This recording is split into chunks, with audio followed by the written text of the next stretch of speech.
জন্মদাতা মা বাবা আমাদের জীবনের প্রথম শিক্ষক, প্রথম আশ্রয়। তাদের স্নেহ, ভালোবাসা আর ত্যাগের বিনিময়ে আমরা এই পৃথিবীর আলো দেখেছি।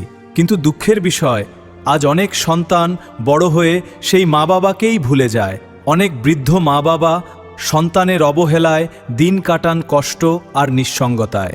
মা বাবার প্রতি শ্রদ্ধা, ভালোবাসা, সুরক্ষা মানুষের জীবনের সবচেয়ে বড় পুণ্য কাজ। এই পৃথিবীতে সবচেয়ে বড় সম্পদ কি জানেন? টাকা নয়, বাড়ি নয়, গাড়িও নয়।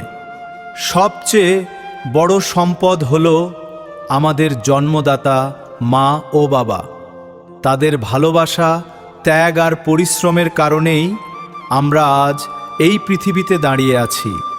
কিন্তু দুঃখের বিষয়, আজ অনেক সন্তান বড় হয়ে সেই মা বাবাকেই ভুলে যায়।